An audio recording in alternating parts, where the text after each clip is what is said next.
إن الحمد لله نحمده ونستعينه ونستغفره ونؤمن به ونتوكل عليه ونعوذ بالله من شرور أنفسنا ومن سيئات أعمالنا من يهد الله فلا مضل له ومن يضلل فلا هادي له وأشهد أن لا إله إلا الله وحده لا شريك له وأشهد أن سيدنا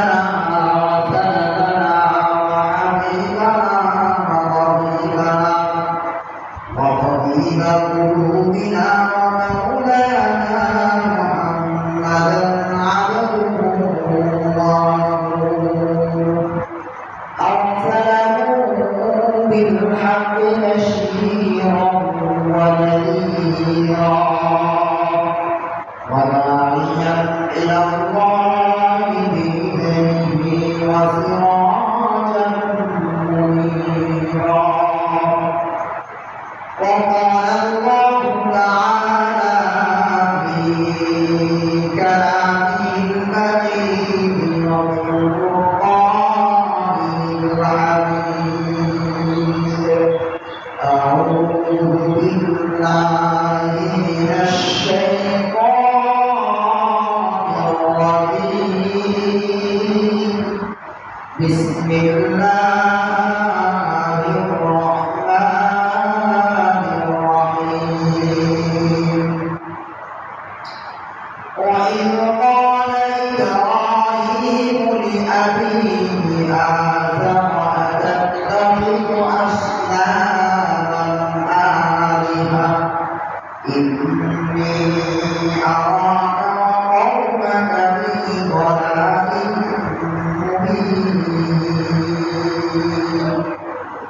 وقال تعالى في شان حبيبه ومحبوبه ومعشوقه يا أيها الذين آمنوا صلوا عليه وسلموا تسليما اللهم صل على سيدنا وشفيعنا وحبيبنا ومولانا محمدا عبده ورسوله رحيم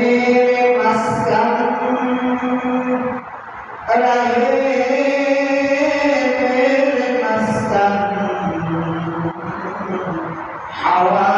حوالي الكعبة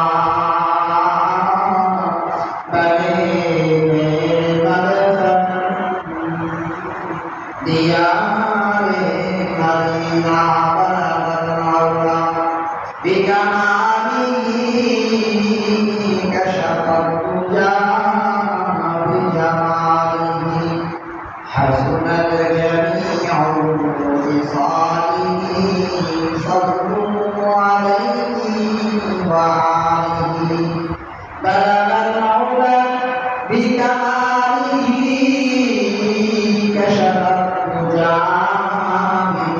بجماله حسنت جميع خصاله صلوا عليه وآله صدق الله العظيم وصدق رسوله النبي الكريم ونحن على ذلك من الشاهدين والشاكرين والحمد لله رب العالمين সম্মানিত উপস্থিতি মহান মালিকের দরবারে লাখ শুকরিয়া যে মালিক আমাকে আপনাকে হায়াত জিন্দেগির বাকি রাখছেন পবিত্র জুমার দিনে আমরা একত্রিত হতে পেরেছি কোরআন কারীম থেকে রাসূলের হাদিস থেকে কিছু কথা বলা আমলের নিয়ে শোনা তৌফিক আনায়ত করেছেন। এজন্যই মালিকের শেখানো কালিমা দ্বারাই জোরে সোরে সরাসরি একসাথে শোনালে বলবে আলহামদুলিল্লাহ। সম্মানিত উপস্থিতি, আজকের জুমা যে দিনটা চলতেছে এই শুক্রবার, আজকে এই শুক্রবার আরবি মাসের 5 তারিখ, অর্থাৎ রমজান পরের মাস শাওয়াল। এই শাওয়ালের 4 দিন পর আমরা ঈদ উদযাপন করেছি। আজকে শাওয়ালের 5 তারিখ। শাওয়াল মাস, এটার আমল নিয়ে জানা দরকার। রমজানের আনন্দ সবাই জানি, রমজানের রোজা রাখতে হয়, তারাবি করতে হয়, আনুষঙ্গিক রমজানের আমল অনেক কিছু জানা আছে। কিন্তু শাওয়াল মাসের আমল সম্পর্কে আমাদের ধারণা নাই। আল্লাহ রাসূল হাদিসে ফরমান, কোন ব্যক্তি যদি রমজানের পূর্ণ রোজা রাখে, রমজানের পূর্ণ রোজা অর্থাৎ সম্পূর্ণ রোজা সঠিকভাবে রমজানের রোজা রাখে, রাখার পরে শাওয়াল মাস অর্থাৎ রমজানের পরের মাস শাওয়াল, ওই শাওয়াল মাসে কোন ব্যক্তি যদি 6টা নফল রোজা রাখে, কয়টা রোজা? 6টা নফল রোজা রাখে, তো আল্লাহ তাআলা আমলনামার মধ্যে পূর্ণ 1 বছর রোজা রাখার নেকি দিয়ে দেয়। বুঝলেন?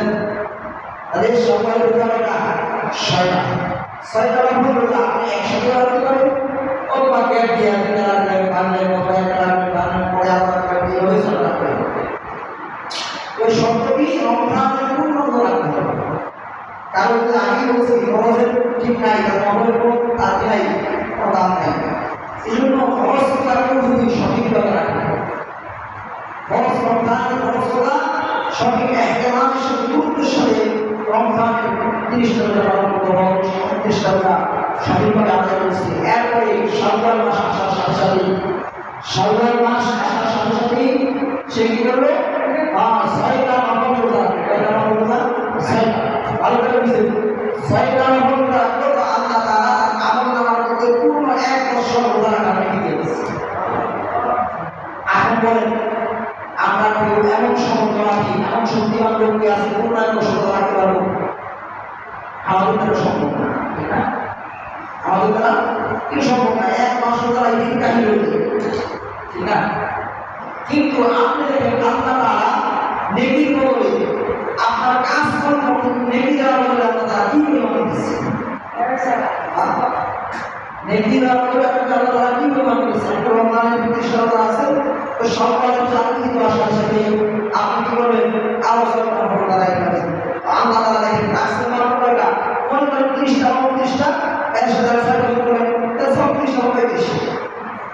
রোজা আছে কিন্তু 36টা বা 35টা, কিন্তু আল্লাহ নেকি দেওয়ার ক্ষেত্রে পুরো 1 বছর রোজা রাখার নেকি আমরা মানা দিয়েছি। আল্লাহ তাআলা, আল্লাহ এমন জান, আল্লাহ এমন সত্তা, দেওয়ার নেকি নাই, কোনো কমতি নাই।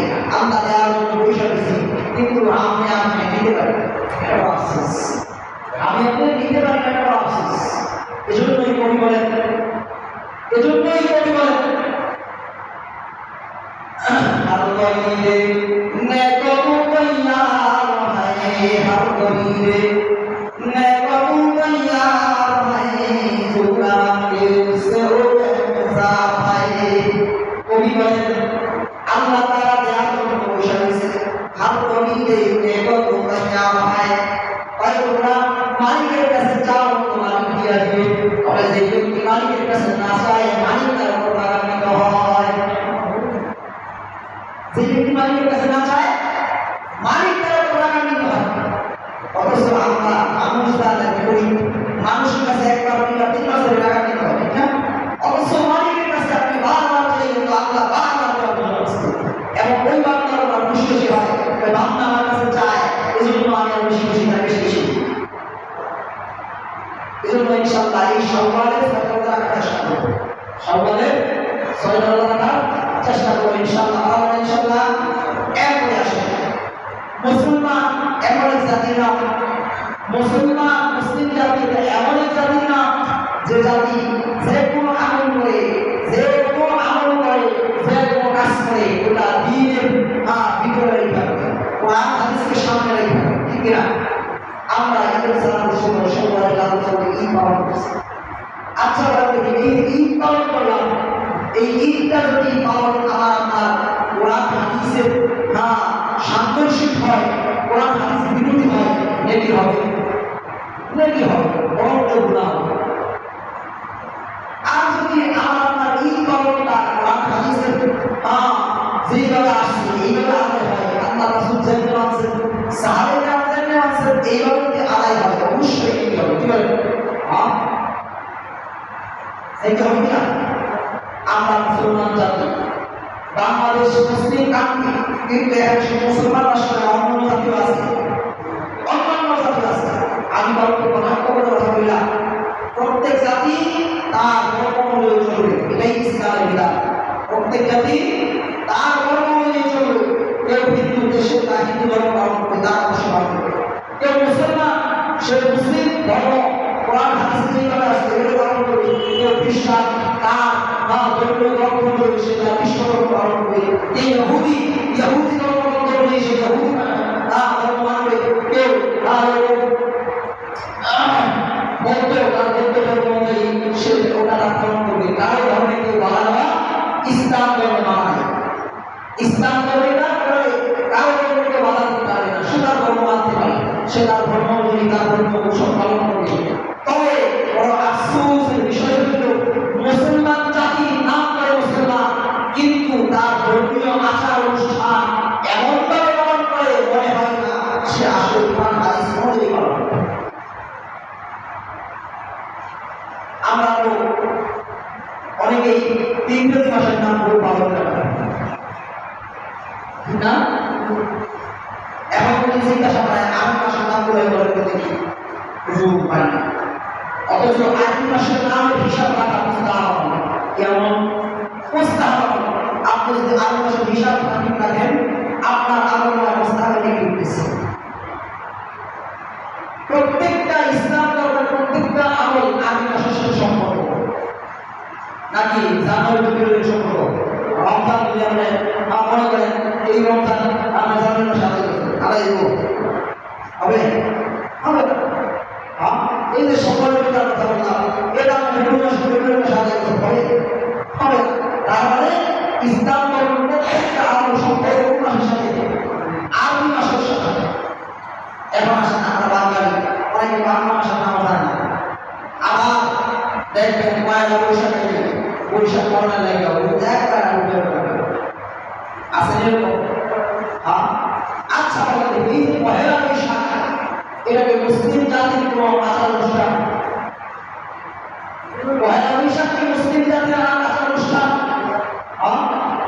পয়লা বৈশাখ মুসলিম জাতির আচার অনুষ্ঠান না। অবশ্য মুসলিম জাতি পয়লা বৈশাখকে যেমনি সাগরে গ্রহণ করে, সেইভাবে আনন্দ ভক্তি করে, আমার মনে হয় না মুসলমান জাতি রমজানের এরকম আনন্দ করে। বড় আফসোস, বড় আফসোস লাগে, বড় আফসোস লাগে। শয়তান এমন ভাবে বোঝায় ফেলায় যেন তার ঈমানকে হরণ করিয়া আমলের নামে এমন কিছু শিখায়া দেয়। বড় আফসোস, শয়তান আপনার ঈমানকে বরবাদ করে।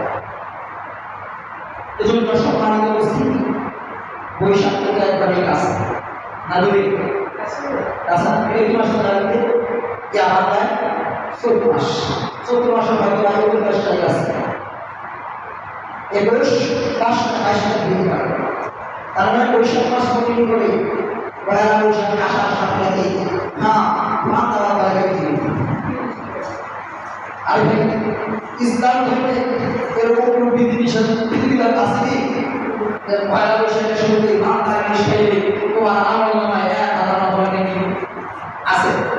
আর ওই দিনে খাইতেই বাধ্যতামূলক এরকম কোনো সিস্টেম আছে নাই। অথচ এই আচার অনুষ্ঠানটা এটা মুসলমানের অনুষ্ঠান না, এটা হিন্দুয়ানি কথা, এটা হিন্দুয়ানি কথা। আসল আফসোস লাগে মুসলমান এটাকে এমনভাবে সাদর গ্রহণ করে, এমনভাবে উদযাপন করে, মনে হয় না এটা হিন্দুদের কোনো। এই জন্য সবার খেয়াল করতে হবে। আমার আপনার আচার অনুষ্ঠানে কোনোদিন কোনো হিন্দু গেছে কিন্তু নামাজ পড়ছে, কোনোদিন রাস্তা দ্বারা দেখেন, আজ বদুলের মতো রাস্তা দ্বারা দেখেন মুসলমান কেমন নামাজ পড়ে। অথচ আমি আপনি এদের কালচারে উঠতেছি, এদের কালচারে উঠতেছি, বড় আফসোস।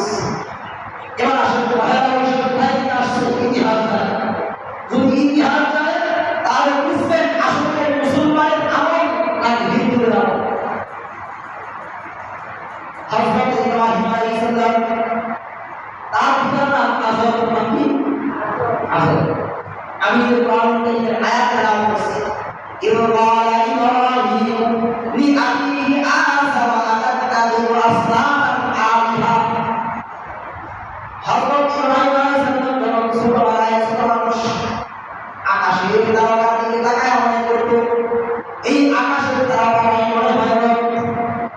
কিন্তু যখন আকাশের তারাটা রাত্রি গভীর হওয়ার কারণে ইব্রাহিম আলাইহিস সালাম চিন্তা করে, না না না, সেটা বিদায় যায়, এটা রব হইতে পারে না, এটা রব হইতে পারে না।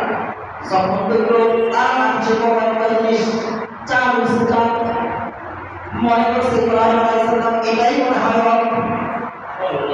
কিন্তু দেখলো যখন সকালে আবার প্রস্ফুটিত হয়েছে, চাঁদ মিলে গেছে, ইব্রাহিম আলাইহিস সালাম মনে করলো না না না, যে জিনিসটা তার নিজের অস্তিত্বকে ঠিক রাখতে পারে না সে রব হইতে পারে না, সে রব হইতে পারে না। এবার বিশাল আকারে সূর্য উঠছে, ইব্রাহিম আলাইহিস সালাম চিন্তা করলো এই সূর্যটাই মনে হয় রব। সারাদিন সূর্য সুন্দর তাপ দিচ্ছে, সুন্দর রূপের আলো দিচ্ছে, সূর্যের আলোকে মানুষ উপকৃত হয়েছে। কিন্তু যখন সন্ধ্যাবেলা আসলো সূর্য ডুবে গেল, ইব্রাহিম আলাইহিস সালাম কয় না না, যে নিজের অস্তিত্ব ঠিক রাখতে পারে না সে রব হইতে পারে না। বুঝলেন? এইভাবে তার মনের পরিচয় ইব্রাহিম আলাইহিস সালাম পাইছে যে রবকে একমাত্র রব আল্লাহ, যে নিজের অস্তিত্ব ঠিক আছে এবং মানুষের রক্ষণাবেক্ষণ করতে পারে, সেই হল রব।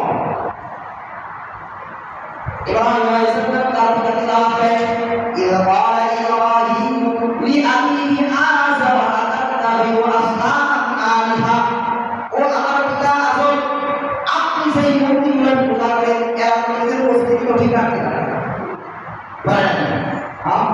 একটা মশা বসে এটাকে দাঁড়ানোর ক্ষমতা নাই, একটা মাছি বসে এটা দাঁড়ানোর ক্ষমতা নাই, এরপরেও এই সমস্ত মূর্তিগুলোর পূজা কেন করেন? আমি তো দেখতেছি আপনি স্পষ্ট প্রশ্নটার মধ্যে আছেন, ইব্রাহিমের মধ্যে আছেন। ইব্রাহিম আলাইহিস সালাম তার ইব্রাহিমের পিতার কাছে বসে, পিতা ইব্রাহিম, ও ইব্রাহিম, তুমি জানো আমি যে রবের ইবাদত করি এর বিরোধিতা করো, এর বিরোধিতার ফল তুমি জানো? তুমি আমাকে দূরে সরে দাও, না হয়তো দেশের প্রেসিডেন্টের কাছে তোমার নাম বিচার হবে। আর আমার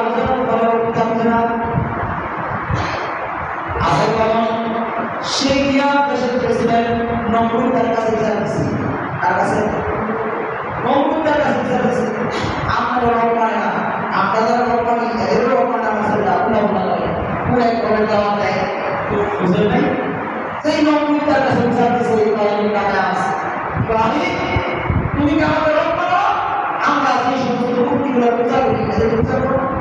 ইব্রাহিম আলাইহিস সালাম এক বাক্য বলছে, আমি ওই রবের পূজা করি যে সূর্য উঠায় আর উঠায়, চন্দ্র উঠায় আর উঠায়, যে আমার আপনার হায়াতের মালিক, যে আমার আপনার রিজিকের মালিক, এমন এক মালিকের ইবাদত আমি করি। বুঝলেন না? নবী দেখো মালিক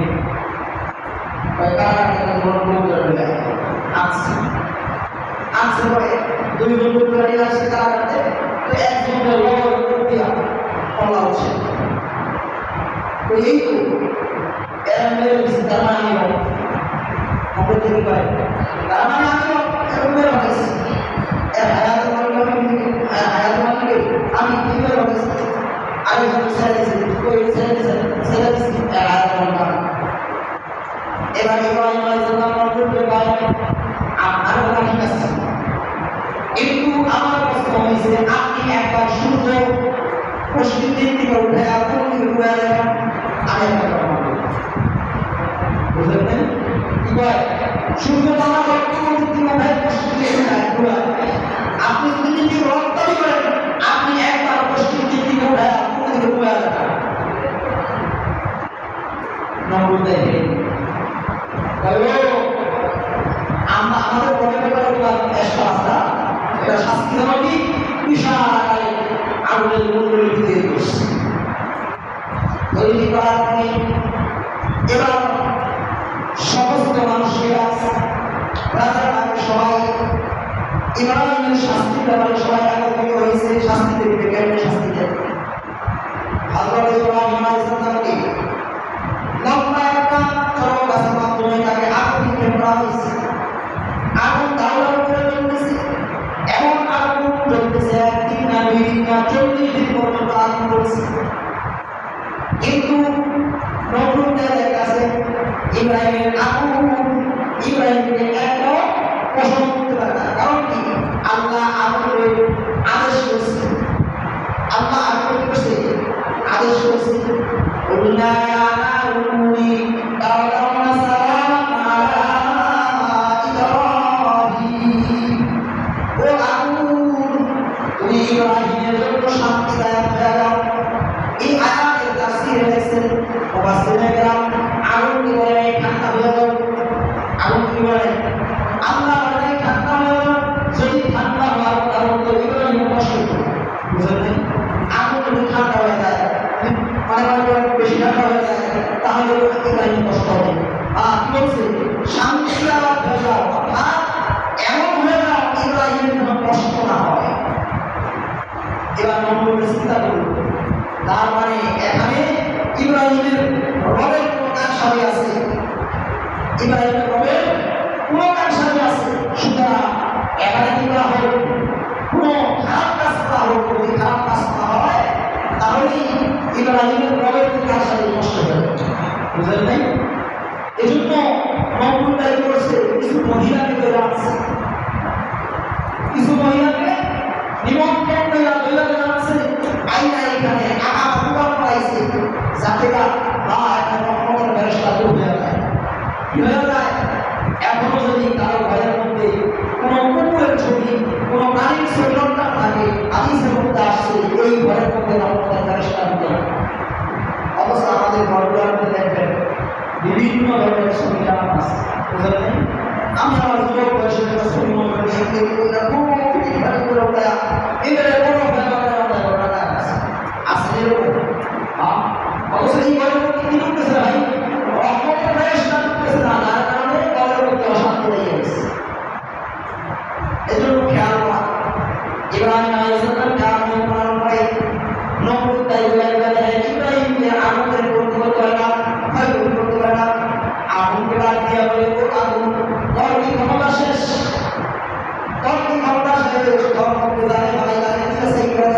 কিন্তু ইব্রাহিম কি হইল? ইব্রাহিম আগুন ডাকতে হবে নমরুদে তুই তো আমার হুকুম করছস একবার, আর মালিক আমার নিষেধ করে 70 বার, বুঝলেন?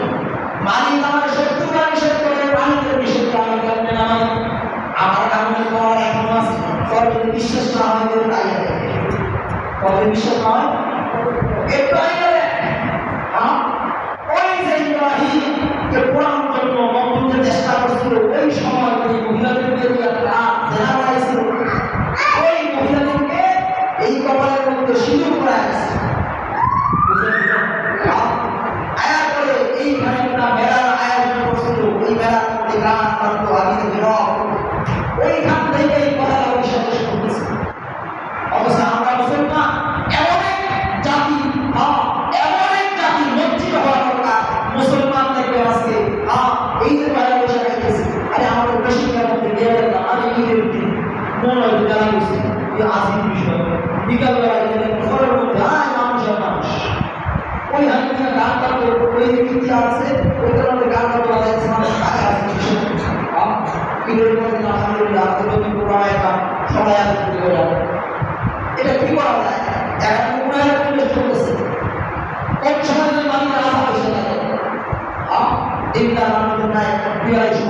পরামর্শ করা সবাইকে সমস্যা।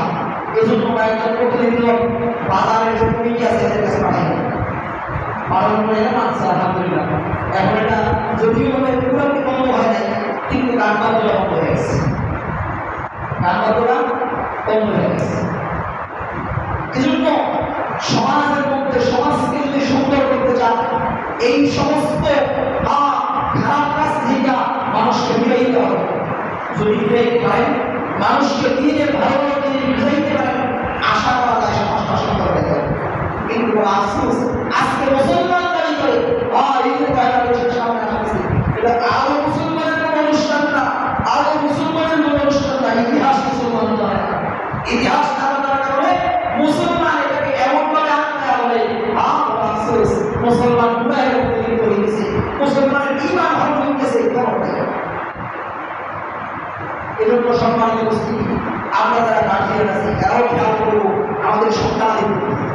খেয়াল করা দরকার আমার সন্তান কোথায় যায়, এটা খেয়াল করা দরকার। আপনি যদি আপনার সন্তানকে হক পথে না চালাইতে পারেন, সঠিক জিনিসটা না বুঝাইতে পারেন, কাল হাসপাতালে ময়দানে কিন্তু আপনি ধরা খেয়ে যাবেন, আপনি কিন্তু ধরা খেয়ে যাবেন। এজন্য খেয়াল করা দরকার, খুব খেয়াল করা দরকার। আমরা দেখেন ঈদের মধ্যে ঈদের জামা করছি, ঈদের আগের সময় খেয়াল করছি।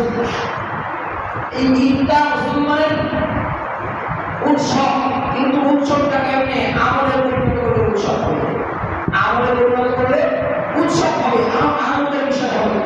আর যদি এটা আমার মন খেয়াল করি, এটা উৎসব তো হবেই না, আনন্দ তো হবেই না, বরং গুনাহের একটা হিস্সা আপনার আমার মনে করি। ঈদের পর খবর দেখলাম, আমি এখানে সতর্ক করছি যাদের গার্জিয়ান তারা আছে, বাচ্চাদেরকে আতশবাজি দিলেন না, বাচ্চাদেরকে বুঝাইলেন। ঈদের পরের দিন আমি খবর দেখলাম বাংলাদেশের ঘটনা, এক বাচ্চা ঈদের দিন সে সকালবেলায় আতশবাজি নিয়ে ফুটাইছে, ফুটানোর পরে কি হয়েছে, ওই যে আতশবাজি যে বাড়ি না থাকে কেমনে জানি তার মধ্যে বিঘা একটা শ্বাসকান্ড লাভ হয়েছে, বাচ্চা মারা গেছে। এজন্য খেয়াল করা দরকার, আমরা এসব বিষয় খেয়াল করি না, বাস চলছে যে বলছি, খেয়াল করা দরকার। আল্লাহ রাসূল যেদিনকে আমাদের কাছে পৌঁছাইছেন, সেইভাবে রাসূল সাহাবায়ে মানছেন, ওইভাবে আমাদের মানতে হবে। যদি মানতে পারি দুনিয়াও শান্তি, আখিরাতেও শান্তি। এজন্য সম্মানিত উপস্থিতি, খেয়াল করা দরকার। পয়লা বৈশাখ আসতেছে, পয়লা বৈশাখ আসতেছে, আমরা হুমড়ি খেয়াল করবো না কেন? এই আচার অনুষ্ঠান কিন্তু হিন্দুদের, অথচ আমাদের হুমড়ি খেয়াল দেখবেন মেলার মধ্যে নিয়ে দেখবেন হিন্দু মুসলমান মুসলমান হাজার হাজার এরপরে ওইখানে মেলা ঘুরে আওয়াজ উঠতেছে, গুনাহের পরিবেশ তৈরি হয়ে গেছে। এই জন্য সম্মানিত খেয়াল করা দরকার।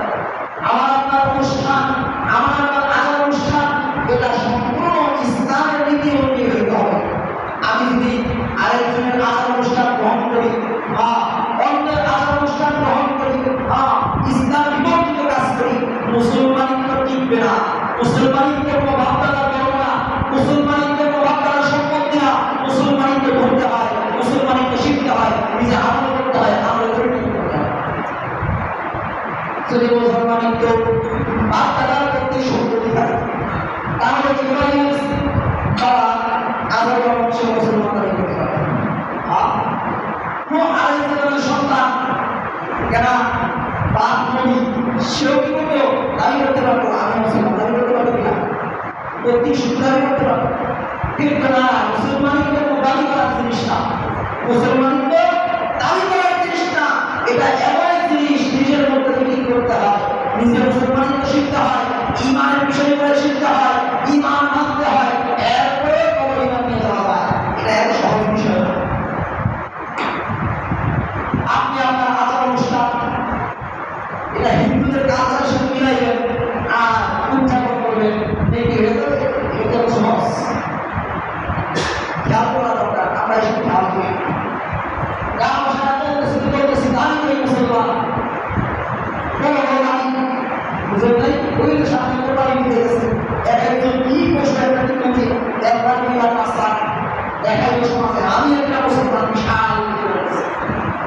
বুঝলেন না? এই দেখানি না মুসলমান করা, দেখানি না মুসলমান করা।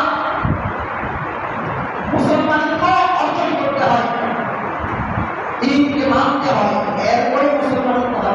আল্লাহ তাআলা মানুষের অন্তর থেকে ওই অন্তরের মধ্যে ঈমান আছে কিনা, আল্লাহ তাআলা মানুষের কার্যক্রমে মানুষের কার্যক্রমের মধ্যে ঈমানের প্রকাশ আছে কিনা, এরপরে তার হিসাব নেওয়া হবে।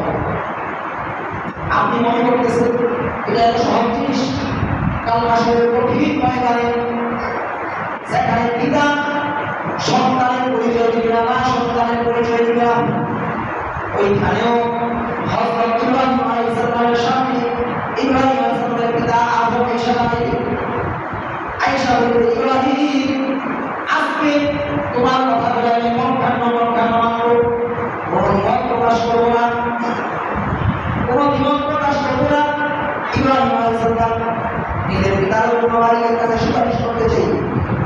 আল্লাহ তাআলা বলবে, ইব্রাহিম তুমি একটু পিছনের দিকে তাকাও। সেই পিছনের দিকে তাকাইবে, দেখবে আল্লাহ তাআলা তার পিতাকে সুবর্ণ করে দিয়েছে, কাঁধিবা পচা গন্ধ বের হয়ে গেছে, পায়ের মধ্যে শিকল লাগায়া লাগায়া জাহান্নামের ফেরেশতারা জাহান্নামের দিকে টানিয়া জাহান্নামে ঢালতেছে। এখন বুঝলেন ইব্রাহিম নবী তার পিতার ব্যাপারে কোনো ছাড় নাই। বুঝলেন নবী তার পিতার ব্যাপারে ছাড় নাই। আর আপনি খালি মুসলমান দাবি করে বলে যাবেন জান্নাত আল্লাহ করে দিবে, সহজ। পাঁচ ওয়াক্ত নামাজের খবর নাই, নামাজের খবর নাই, জান্নাত করে দিবে, সহজ। হালাল হারাম প্রবল নাই, বাস আসতেছে আর খাইতেছে, আপনার এই জান্নাত কোনো আয়োজন সহজ নাই।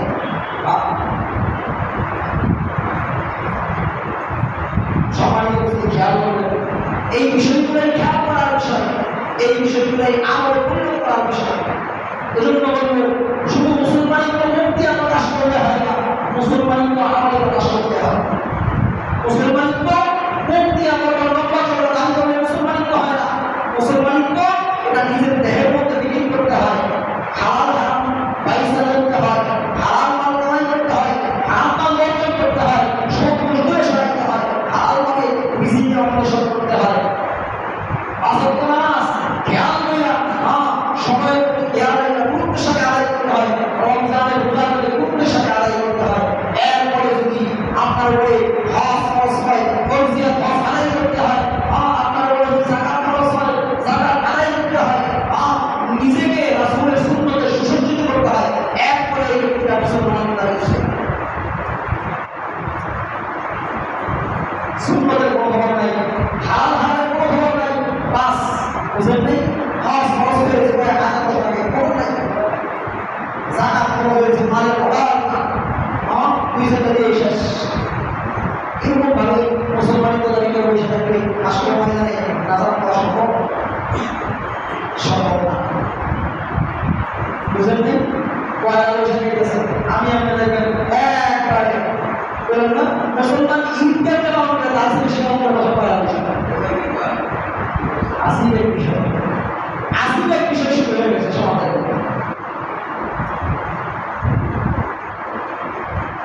বাপে কি করে মেয়ের জন্য পয়লা বসে গেছে, একটা বই দিলা দিতে দিলা হয়ে যায়, কেমন দেওয়া যায়। বুঝলেন? আরে মূর্খ, অল্প চিন্তা করার দরকার ছিল মুসলমানের কাছে না। পয়লা বৈশাখে তিনি এই মায়ের কথা আমাকে ইসলামী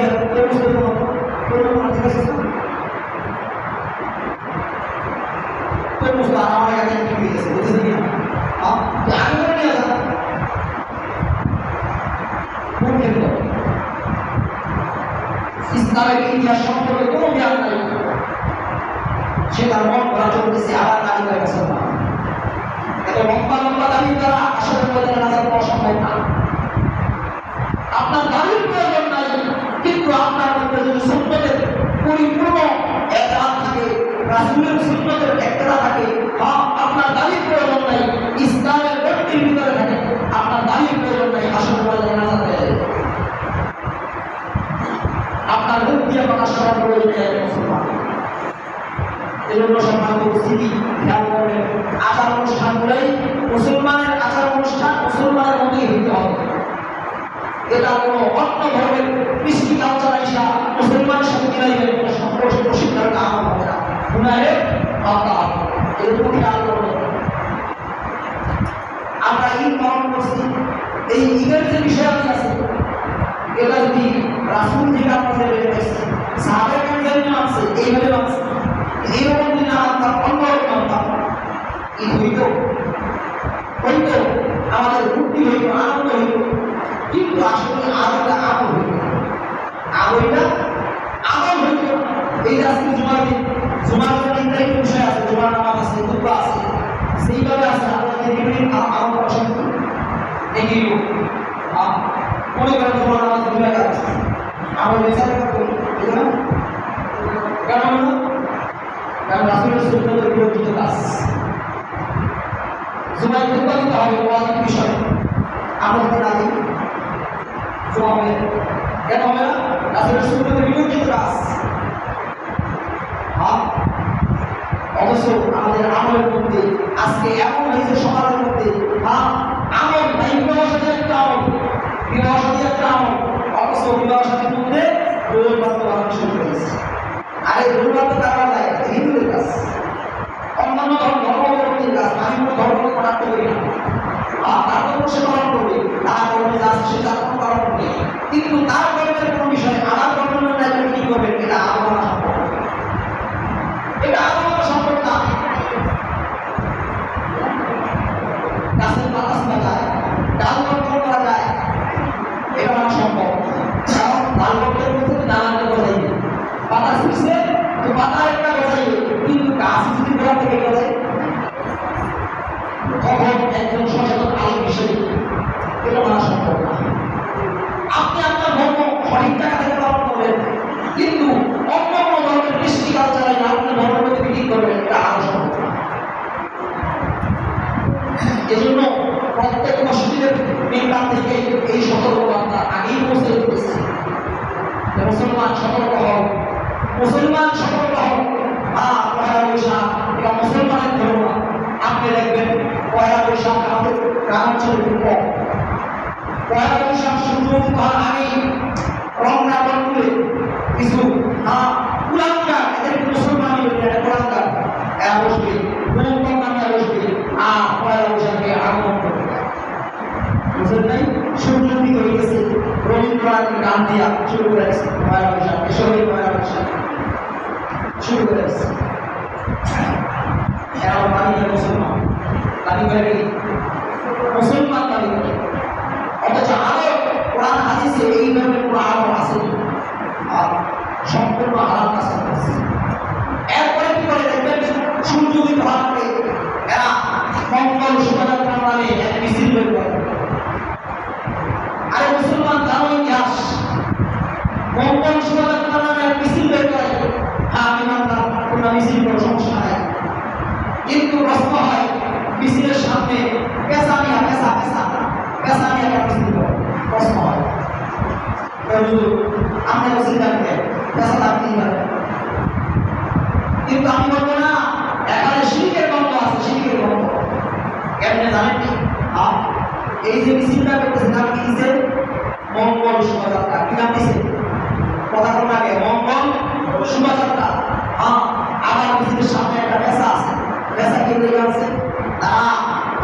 হিন্দুদের একটা বিশ্বাস হইল, পেশা হইল ওই যে মঙ্গল যে দেবদেবী নিয়ে আসবে, মঙ্গল যে দেবদেবী নিয়ে আসবে তার নাম হইল পেশা। এই মিছিলের মধ্যে বুঝাইতেছে ও আমাদের দেবদেবী আপনাদের জন্য আপনার নাম রেডি, ঠিক আছে? আপনার আসন আপনি গ্রহণ করেন, আপনি সামনে দিয়া আপনাকে সামনে নিয়ে আমরা মিছিল করবো, আর আগামী পুরো বছর আমাদের জন্য বন্ধ হবে। অথচ মুসলমান বুঝে না, বাঙালি চেতনার নামে প্যাকেট দিলাম মুসলমানকে খাওয়া যায়। আফসোস, আফসোস লাগে, বড় আফসোস, মুসলমান বুঝে না।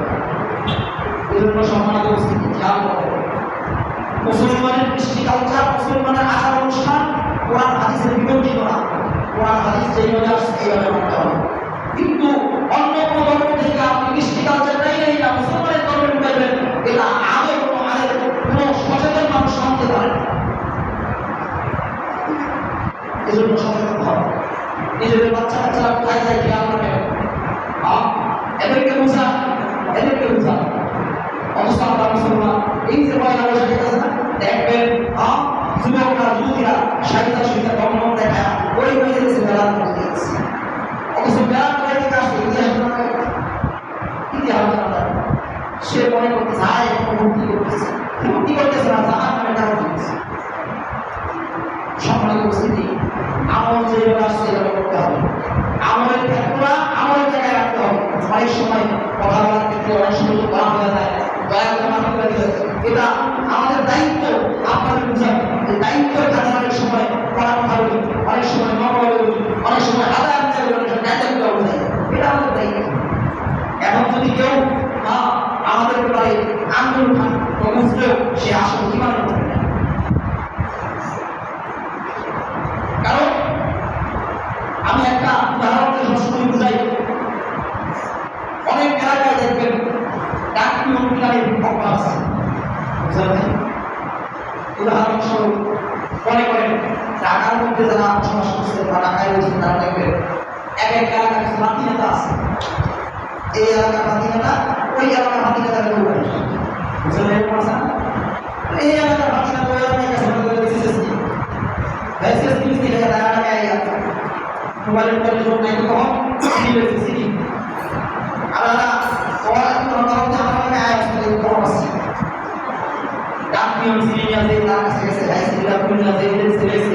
আমরা এলাকায় আগে খবর আছে নাই